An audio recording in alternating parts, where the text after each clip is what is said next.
बिस्मिल्लाहिर्रहमानिर्रहीम। अस्सलाम वालेकुम। Welcome to Crown YouTube channel. आज मैं एक नई वीडियो के साथ हाजिर हूँ। इंशाल्लाह आज मैं आपको बताऊंगा कि घर में मौजूद दो ऐसी चीज़ें जो आपको इसे खाने से 2 महीनों के अंदर आपकी पट्टी मजबूत हो जाएंगी। तो वो दो चीज़ें क्या क्या है, बराए मेहरबानी ये वीडियो आखिर तक लाजमी देखना।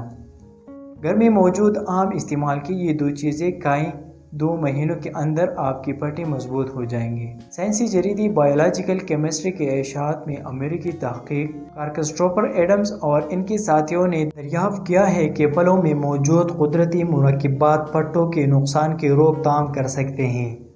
उम्र के साथ साथ पट्टों की कमजोरी एक आम मसला है, लेकिन एक ही नई तहकीक में साइंसदानों ने दरियाफ्त किया है कि सेब और टमाटर खाने से बड़ी उम्र के लोगों में पट्टों की खोई हुई ताकत को वापस बहाल किया जा सकता है। आयोवा यूनिवर्सिटी की तबी माहिरीन को सेब और टमाटर में एक मुरक्किब मिला है जो उम्र बढ़ने के जिम्मेदार प्रोटीन की सरगर्मियों को रोक सकता है। तहकीककार क्रिस्टोफर एडम्स ने कहा कि वो 2 माह तक सेब और टमाटर के इस्तेमाल से बूढ़े अफराद के पट्टों को नाकारा या ख़त्म होने से बचाया जा सकता है। यूनिवर्सिटी का शोबा इंटरनल मेडिसिन से वाबस्ता मुहक्किक एडम्स के मुताबिक सेब के छिलके में पाया जाने वाला केमिकल अर्सोलिक एसिड और सब्ज टमाटर में पाए जाने वाले टोमाटिडाइन पट्टों को नाकारा होने से और अज़लात की कमी को रोकता है, जिससे बालाखिर मुमकिन तौर पर पट्टों की मजबूती की अद्वियात की नई रेंज मुतारिफ हो सकती है।